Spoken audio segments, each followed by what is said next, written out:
देखो आज हम लोग स्टार्ट करने वाले हैं सीक्वेंस एंड सीरीज का सेकेंड लेक्चर। ठीक है, लेक्चर 2 माने पार्ट 2।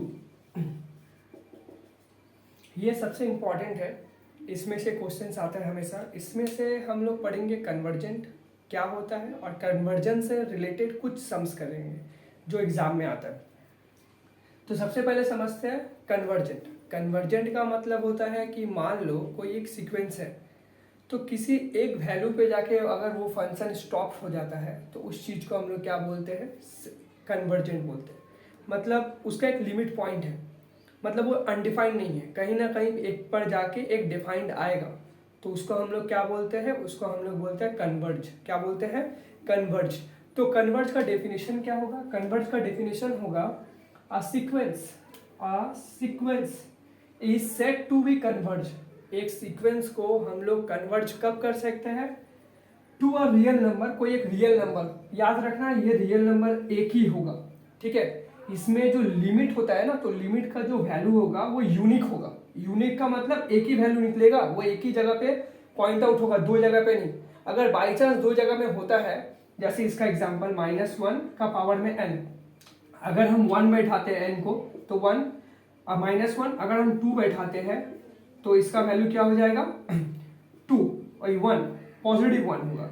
तो मतलब ऑड के केस के लिए -1 रहेगा और इवन के केस के लिए ये क्या रहेगा 1। तो ऐसा टाइप का इसको कन्वर्ज नहीं है, ये ऑक्सिलेटरी फंक्शन है, ऑक्सिलेटरी सीक्वेंस है। ठीक है, ये ऑक्सिलेटरी सीक्वेंस इसको बोलते हैं। ठीक है, क्योंकि ये इस तरीके से मूव करता है, जैसे साइन का हुआ तो साइन भी ऑक्सिलेटरी फंक्शन है। तो इस चीज को ध्यान देना। ठीक है, तो इसका लिमिट, कन्वर्ज में लिमिट का एक यूनिक वैल्यू होता है, एक पर्टिकुलर वैल्यू होता है जहां पर वो आके कन्वर्ज हो जाता है, मतलब रुक जाता है, उसी को हम लोग क्या बोलते हैं, कन्वर्ज। अब इसका कंडीशन क्या है, u टेंड्स टू l, मतलब ये सीक्वेंस l पे रुकेगा, n अनडिफाइंड हो, कोई दिक्कत नहीं है, n अनडिफाइंड हो, n अनडिफाइंड हो, लेकिन कोई भी नंबर ले सकते हो, लेकिन ये जो सीक्वेंस है एक जगह पे जाकर रुक जाएगा, जिसको हम लोग बोलते हैं कन्वर्ज। क्या बोलते हैं, कन्वर्ज। कोई एक जगह पे जाकर रुक जाना मतलब कन्वर्ज। या सिंपल लैंग्वेज में है, बोल सकते हो ये फंक्शन अनडिफाइंड है कि डिफाइंड है। अगर डिफाइंड है तो कन्वर्ज हो गया, अगर डिफाइंड नहीं है, अनडिफाइंड है, तो वो डाइवर्ज हो गया। ठीक है, एक एग्जांपल देते हैं। सबसे इंपॉर्टेंट ये बात याद रखना कि कोई भी कन्वर्ज हो तो उसका एक ही यूनिक वैल्यू आता है, दो नहीं आता है, ये याद रहना चाहिए। ठीक है, जैसे इससे पहले कुछ बेसिक कॉन्सेप्ट ले लेते हैं। हम लोग को पता है 1/n का मतलब होता है अनडिफाइंड, माने 1/0 का मतलब क्या होता है, अनडिफाइंड होता है। ठीक है, 1/0 का मतलब अनडिफाइंड होता है। सपोज अगर हम, तो 1/अनडिफाइंड का मतलब क्या होगा, 1/अनडिफाइंड का मतलब होता है 0। 1/अनडिफाइंड का मतलब होता है 0, ये याद रखना, बहुत काम आएगा। अब इससे रिलेटेड एक सम देखते हैं कि कन्वर्ज है कि नहीं। तो सपोज मेरे पास एक सम्स है, दिया हुआ है 1 है, फिर 1/2, 1/3, इस तरीके से अगर कोई सीक्वेंस आता है, ठीक है, dot dot dot dot n तक अगर जाता है, तो क्या ये कन्वर्ज है, देख लेते हैं। तो कैसे करते हैं, तो पहले हम लोग लिखते हैं un is equal to 1/n। ठीक है, un is equal to 1/n। अब हम लोग इसमें लिमिट लगाते हैं, देखो लिमिट अनडिफाइंड, तो लिमिट अनडिफाइंड un, तो इधर भी limit n tends to undefined. तो इसका मतलब क्या होगा, अभी बोले ना, अगर n टेंड्स टू इंफिनिटी, अगर 1/इंफिनिटी पुट करते हैं, 1/इंफिनिटी पुट करते हैं तो क्या होता है, अभी पढ़ाए थे 1/इंफिनिटी, मतलब 1/इंफिनिटी को हम लोग क्या बोलते हैं, 0। तो इसका मतलब 0, तो ये कन्वर्ज है कहां पर, 0 में। ठीक है, तो ये कन्वर्ज है कहां पर है, 0 में। तो ये 0 में कन्वर्ज है। पहले इसको उतार लेते हैं, उसके बाद और 2-3 सम्स देखते हैं। पहले इसको उतार लो, ये देख लेना, सीक्वेंस जो होता है, सीक्वेंस कन्वर्ट जो लिमिट होगा उसका एक यूनिक वैल्यू होगा। ठीक है, ये याद रखना, यूनिक वैल्यू होता है, दो वैल्यू नहीं होगा, यूनिक वैल्यू होता है। ठीक है, तो इसको उतार लो जल्दी से, उसके बाद सम्स करते हैं।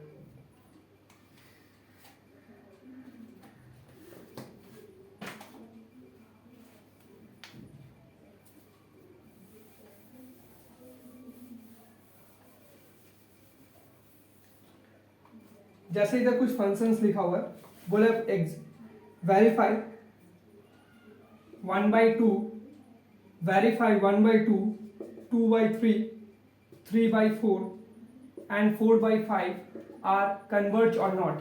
मतलब ये दिखाना है ये जो फंक्शन है ये कन्वर्ज है कि नहीं। तो इसमें जो सबसे बड़ा प्रॉब्लम होता है यू एन के टर्म में लिखना। यू एन के टर्म में लिख लो, ये तुम्हारा आइडिया रखना पड़ेगा नहीं तो दिक्कत होगा। जैसे स्टार्टिंग 1 से करते हैं, अगर ये 1 है तो ये 2 हो जा रहा है, मतलब ये 1 है तो इसमें 2 हो जा रहा है। सोच के देखो 1 है तो 2 हो जा रहा है, 1 + 1 2। फिर अगर 2 है तो 3 हो जा रहा है, मतलब 2 + 1। फिर देखो 3 है तो 4 हो जा रहा है, मतलब 3 + 1। तो कुछ समझ में आ रहा है। तो इसका मतलब ये और ये सेम आ रहा है और इसमें +1 हो रहा है। तो n के लिए क्या होगा, n + 1। ठीक है, अब हमको देखना है ये कन्वर्ज है कि नहीं है। तो कैसे देखेंगे, तो सबसे पहले हम लोग को पता ही है, लिमिट पुट कर देते हैं। Limit n tends to infinity u n। अब इसमें भी limit n tends to infinity n + 1। जब भी ये इन्फिनिटी टाइप का सम्स रहेगा ना तो सबसे हाईएस्ट पावर देखना क्या है, n का टर्म में सबसे हाईएस्ट पावर कितना है, 1। तो हम क्या करेंगे, n से डिवाइड दे देंगे, n से डिवाइड दे देंगे। ऊपर में भी n से डिवाइड और नीचे में भी n से डिवाइड। ठीक है, जब भी ऐसा टाइप का सम्स रहेगा, जब भी n टेंड्स टू इन्फिनिटी रहेगा, तुम ऊपर और नीचे में देख लेना n का हाईएस्ट पावर कितना है।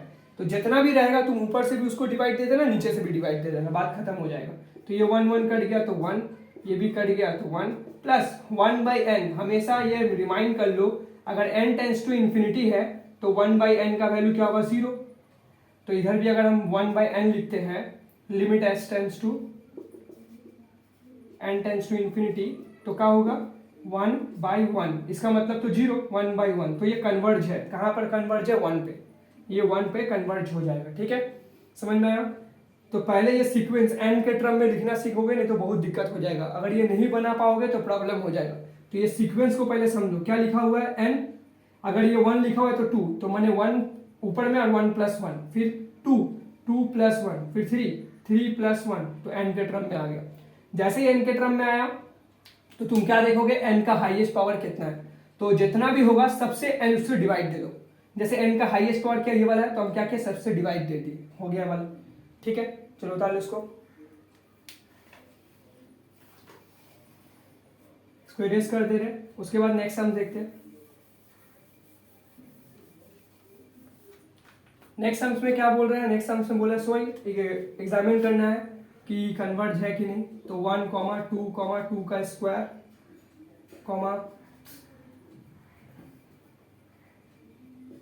2 का क्यूब, डॉट डॉट डॉट चलते जा रहा है। इसका मतलब है 2 का पावर में लेके स्टार्ट किया है। तो इधर 1 है तो इसका मतलब इधर क्या होगा, 0 होगा। तो ऐसे लिख लेते हैं un = 2 का पावर में n। ठीक है, un क्या होगा, 2 का पावर में n। तो हम लोग इसको सॉल्व करते हैं, तो सॉल्व करेंगे तो क्या होगा, limit n tends to infinity un, limit n tends to infinity 2n। तो इधर पुट करेंगे तो ये इन्फिनिटी पे चला जाएगा, तो इसका आंसर क्या हो जाएगा, इन्फिनिटी। तो ये क्या हो जाएगा, सीक्वेंस इन्फिनिटी है, इसका कोई यूनिक वैल्यू नहीं है। तो यूनिक वैल्यू नहीं है तो ये कौन सा सीक्वेंस कहलाएगा, डाइवर्जेंट कहलाएगा। इसका तो कोई पर्टिकुलर वैल्यू नहीं आ रहा है ना, उसका जैसे वैल्यू आ रहा था 0 1, एक पर्टिकुलर वैल्यू आ रहा था। तो इसका तो कोई पर्टिकुलर वैल्यू नहीं आ रहा है, इसलिए ये क्या हो जा रहा है, डाइवर्ज हो जा रहा है। ठीक है, तो ये डाइवर्जेंट सीक्वेंस है, इसको उतार लो।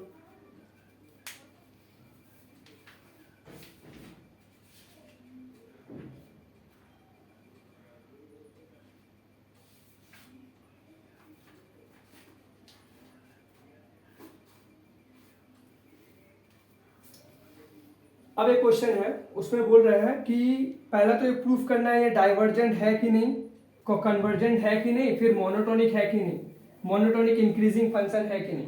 पहले क्वेश्चन तो देख लेते हैं क्या लिखा हुआ है। बोले xn un = 3n + 1 3n - 1 by n + 2 prove that sequence is monotonic increasing and bounded। Sequence जो है वो मोनोटोनिक इंक्रीजिंग है, ये हमको प्रूफ करना है। इंक्रीजिंग मतलब हम लोग को पता है कि इंक्रीजिंग का मतलब क्या होता है, un + 1 माइनस un का ग्रेटर देन अगर 0 हो जाता है, मतलब पॉजिटिव में आंसर आता है, तो ये मोनोटोनिक इंक्रीजिंग होगा। ठीक है, मोनोटोनिक इंक्रीजिंग होगा। ये मेरे फर्स्ट वीडियो में पढ़ाया गया था un+1, और इसका वैल्यू अगर पॉजिटिव में आ रहा है तो इसको हम लोग क्या करेंगे, मोनोटोनिक इंक्रीजिंग करेंगे। ठीक है, तो पहले हम इसका देख लेते हैं मोनोटोनिक इंक्रीजिंग है कि नहीं। बोलेगा सो दैट इतना इज मोनोटोनिक इंक्रीजिंग एंड कन्वर्ज्ड। ठीक है, हमको दिखाना है ये मोनोटोनिक इंक्रीज भी है और कन्वर्ज भी है। तो कैसे दिखाएंगे, तो सबसे पहले हम लोग un तो दिया हुआ है, un+1 निकाल लेते हैं। un+1, तो un+1 क्या होगा बताओ, un+1 तो मतलब जहां n दिखाई दे रहा है उधर n+1 बैठा देंगे, तो क्या होगा 3n+3 - 1 डिवाइडेड बाई n+3। तो सॉल्व करते तो 3n+2 n+3 हो गया।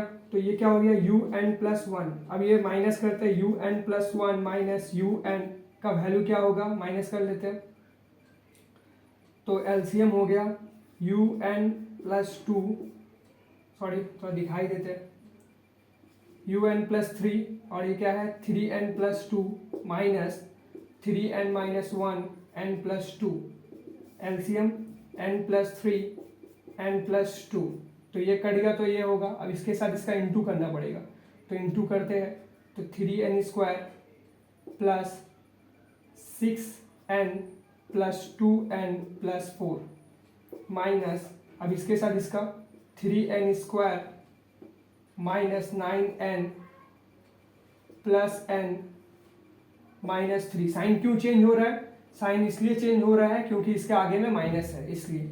तो हम लोग क्या देख रहे हैं, इसके साथ इसका ये कट गया, फिर ये क्या हो जाएगा 8 में 8 + 1 10, 9 9 9 ये भी कट गया, तो बचा क्या 7 बाई n+n n+3 और n+2 ये बचा रहा। तो हम लोग को समझ में आ गया है कि ये जो वैल्यू है ये पॉजिटिव में आ रहा है। ये किस में आ रहा है, पॉजिटिव में आ रहा है। तो पॉजिटिव में आ रहा है मतलब वेरीफाई हो गया कि ये जो वैल्यू है un+1 minus un greater than 0, un+1 minus un greater than 0 है। इसका मतलब ये क्या है, मोनोटोनिक इंक्रीजिंग फंक्शन है। एक तो उसका प्रूफ कर दिए, दूसरा है बाउंडेड। कैसे बाउंडेड करते हैं, थोड़ा इधर देख लेते हैं स्पेस का में। तो पहले सिखा दिए थे कि n का हाईएस्ट पावर से दोनों को क्या करना है, डिवाइड करना है। तो डिवाइड दे दो, ये रहा डिवाइड दे दिए। तो हम जैसे ही डिवाइड देंगे तो ये 3 - 1/n, ये क्या होगा 1 + 2/n। तो इसका आंसर हो जाएगा 3। लिमिट देना पड़ेगा n टेंड्स टू इन्फिनिटी, इधर भी n टेंड्स टू इन्फिनिटी दे देना तुम लोग। ठीक है, स्पेस थोड़ा कम है इसलिए n टेंड्स टू इन्फिनिटी, इधर भी सेम। ठीक है, n टेंड्स टू इन्फिनिटी, तो ये 3/1, क्योंकि हम पहले ही बता दिए थे कि 1/n का मतलब 0 हो जाएगा। 1/n का मतलब 0। अब एक जन बोलेगा भैया 2/n है, 2/n है तो क्या होगा, कुछ नहीं होगा, है ना 1/n। 1/n का मतलब ये होता है 0, बस हो गया, बात खत्म। तो ये भी 0 ये भी 0, तो आंसर कितना हो गया 3/1। तो इसका मतलब ये कन्वर्ज भी है। तो हम लोग क्या लिखेंगे, it is a monotonic increasing function and also converge eight point 3। ठीक है, ये मोनोटोनिक इंक्रीजिंग फंक्शन भी है क्योंकि सेटिस्फाई कर गया, और कन्वर्ज भी है। कहां पर कन्वर्ज हो रहा है, 3 पे कन्वर्ज हो जा रहा है। इसी तरह का कुछ वीडियो फोटो हम अपलोड कर लेंगे, तो ये सारा सम तुम लोग करके बना सकते हो कन्वर्ज और डाइवर्ज के लिए। ठीक है, इसके बाद डिफरेंट टाइप्स ऑफ रेशियो आता है कि किस तरीके से और भी मेथड आता है, जैसे रेशियो टेस्ट है, ड्यूअल वेट टेस्ट है, कॉची टेस्ट है, बहुत सारा कंपेरिजन टेस्ट है, उससे भी पता किया जा सकता है। बट ये सबसे बेसिक क्वेश्चंस को कॉन्सेप्ट है कि जब भी ऐसा रहे तो लिमिट लगा देना n टेंड्स टू इन्फिनिटी, और उसका अगर एक यूनिक वैल्यू आता है तो वो कन्वर्ज हो जाएगा। तो आज का वीडियो में हम लोग क्या सीखे, कन्वर्ज क्या है वो सीखे। कन्वर्ज मतलब कि limit n tends to un tends to l, कोई एक लिमिट वैल्यू रहेगा, और n टेंड्स टू इन्फिनिटी मतलब इन्फिनिटी जाते जाते इसका कोई एक वैल्यू पे ये कन्वर्ज हो जाएगा, और इसका जो वैल्यू होगा वो कोई यूनिक होगा और एक होगा, दो नहीं होगा। ठीक है, तो यही है, इसको उतार लो। आज का वीडियो में इतना ही, ये कॉन्सेप्ट क्लियर है, और भी नेक्स्ट क्वेश्चन में भेज देंगे क्या क्या करना है, तो उससे करना, तो प्रैक्टिस होते रहेगा, समझ में आ जाएगा। ठीक है, हमेशा याद रखना ये कॉन्सेप्ट कि n है या n का पावर में जो भी होगा, जो हाईएस्ट पावर होगा उसी से हम लोग डिवाइड दे देंगे। ठीक है, तो पता चल जाएगा कन्वर्ज है कि नहीं। एक एग्जांपल, लास्ट एक एग्जांपल देख लेते हैं हम लोग। जैसे ये वाला एग्जांपल देख लेते हैं। सपोज ऐसा टाइप का कुछ है, सपोज मान लेते हैं दिया हुआ लिमिट, एक सीक्वेंस दिया हुआ है un 2n square plus 3n minus 1 n square plus n cube n square 4n plus 2। अगर ये बोलता है कन्वर्ज है कि नहीं सीक्वेंस, तो कैसे करेंगे? तो सबसे पहले हम limit n tends to infinity देंगे। अब बताओ क्या करना था, इसमें भी n टेंस टू इन्फिनिटी देंगे। और सबसे हाईएस्ट पावर क्या है n का? n square. तो n स्क्वायर से सबको डिवाइड दे दो, तो 2n square by n square plus 3n by n minus 1 by n square. Sorry, इसमें भी सेम करना है, 3n square by n square plus 4n by n mine plus 2 by n, यार n square होगा। ठीक है, अब इसको उड़ा देते हैं, इसको भी उड़ा देते हैं, तो ये 1 बाई, इसको भी उड़ गया, ये भी उड़ गया, तो बचा क्या? Limit n tends to infinity 2 plus 3 by n minus 1 by n square by 3 plus 4 by n plus 2 by n square. कहाँ सिखाए थे? बोले नहीं थे 1 बाई n का वैल्यू 0, 1 बाई n अगर इन्फिनिटी n अगर इन्फिनिटी होता है तो 1 बाई n का वैल्यू क्या होगा? 0 होगा ना। तो 1 बाई n का वैल्यू क्या होगा? 0। तो बैठा दिए, अभी 0 e0 e0 e0 square square भाड़ में कुछ देखना ही नहीं है। क्या देखना है? खाली n, 1 बाई n है बस, मुझको वही मतलब है। 1 by n 1 by n 1 by n 1 by n, मैंने हटाओ, तो आंसर 2/3 कन्वर्ट होगा कहाँ पर? 2/3 पे। बात खत्म। ठीक है, आज का लेक्चर में इतने ही है। नेक्स्ट क्लास में कंपैरिजन टेस्ट और भी जो दिमाग खाने वाला टेस्ट है सब करेंगे। आज इतने रहने देते हैं, बाय।